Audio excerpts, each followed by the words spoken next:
Okay. I don't usually post live Facebook posts, but this was one of those status that I just couldn't type up because it was way too long and way too serious. This is probably the most serious status I'll ever post in my whole life. So, my name is Courtney. It is January the 29th of 2017. I just went to church. Yeah, no, right? Church. No, church. Like church. That's where I just went. See me all dressed in my fancy clothes, my fancy cross. You see that knot? Let me tell you how I got that knot. My son invited me to church tonight, Kane and Blaze, and as you all know, my kids were taken by defects because of all kinds of crazy stuff. Yeah, me. You know, perfect mom, the guardian that always gets everybody else's kids. That one nigga you can call when you ain't having a good day and defects on your ass. Excuse me, Lord. Sorry, I'm still learning this. But yeah, me. What? Courtney lost her kids? Yeah, Courtney lost her kids because I allowed life to get the best of me. I allowed circumstances to brainwash me that I wouldn't overcome it. I allowed all of the neglect that the devil gave to me to become become comfortable in misery. And I allowed myself to give up. And when I gave up, I stopped believing. Not like Tinkerbell stopped believing. Not like fairies don't fly. But like, I stopped believing in God. And I stopped believing that he was going to save me. And worst of all, I stopped everything. I just stopped. My kids got taken. I couldn't figure out why. Had a house, had a job, adopted a kid, busted my butt, provided for them. Sure, they threw everything. I got them out, destroyed it. Yes, my kids called defects on me. Am I mad? No. I'm proud. I'm proud because everything I've taught my kids, there's one thing I force on them: prayer. God. Even Catalina, who doesn't believe in God. God is real. And I'm here to tell you today that I know he's real. And I know he's real because he's right there in me. At 6 o'clock today, if you'd have asked me that, I wouldn't have said it. I'd have probably replied with something really bitter and ugly and nasty. And you'd probably said something mean to me and blocked me on Facebook. This isn't about Facebook. This is about God and your relationship with God and my relationship with God and the power of prayer. I sat idle for over 30 days, patiently, waiting for God to give me the answer.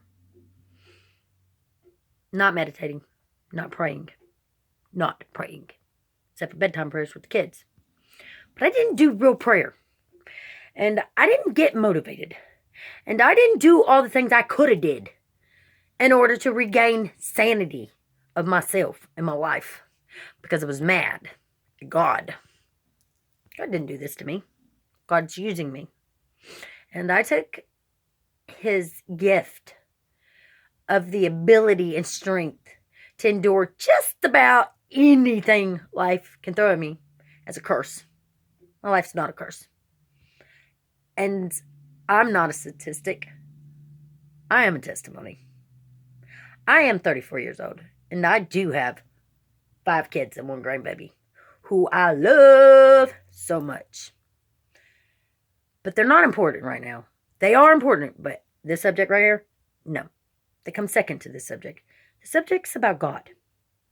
The most important subject in my life. Yeah, you see my eyes? Mock me, call me names, say I look strung out. No, those are crying eyes.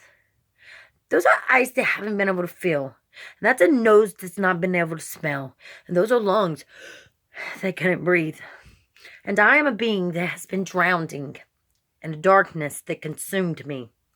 And the only people that seen that darkness were my kids. Or my girls. Because in Buddha and Tinky and Fuzzy's eyes, Mommy's perfect. And mommy doesn't break down. Mommy doesn't make mistakes. And if they want it, mommy makes it happen. My girls, my two beautiful, wonderful, loving, sometimes, girls, they're the only people that were able to see that something got inside of me. And I was being consumed with something I couldn't control. And I couldn't force out. And it wasn't a drug addiction. And it wasn't money. And it wasn't sex. And it wasn't everything that everybody is accusing me. It was pure give up. It was an overwhelming feeling that nothing I did would accomplish what I needed to for my kids. Now, do you see this knot on my head? There's also one on my back. Tonight, my beautiful, wonderful little fuzzy butt, as church members call him Tank, might get used to that, not sure yet, invited me to his church. And I went there only selfishly to spend time with my son, because I haven't got to see him or hug him. And yeah, it hurts. It hurts that I don't get to see my babies and tuck them in, and my daughter lost her teeth without her mommy. And it hurts that there's other people raising my kids. But it's not about my hurt. It's about me being lost. I was lost. Do you see my eyes? They shine now. Because tonight at that church, something took a hold of me. And I was singing, and it was the most prettiest song I ever sang or heard in my whole life. And I was singing and singing and singing, and then it happened. And I don't know how to explain what happened. It's like the first kiss, or your first taste of ice cream, or it's that shade on a hot day. It's the first love, but the fear of losing it. It's the fuzzy feeling you get when you see your kids for the first time and you pray it never goes away. And these aren't sad tears. These are joy tears. These are overwhelming, overflowing joy tears. Because today I get to tell you my testimony, the beginning of my testimony. As you all know, I used to be a Sunday school teacher at Fairmount Baptist Church. And I was a Girl Scout leader. And I was active in the Boy Scouts and a Boy Scout leader. And I was on Board of Education and Talatuna Head Start Voting Committee and a softball coach and anything I could be active in my kid's life. That's what I did. And I did it for them. And I did it for me. And I did it because I loved it and I wanted to. And then, yeah, some pretty evil, bad things happened in my life. My husband died. I got hit on a couple times, cheated on. None of those things matter. At the time, it was the end of the world. But I have a forgiving heart. I forgave everybody. And hope someday that they're not so mad at me that they can explain to themselves why they put their hands on me. Sure, I have a smart mouth.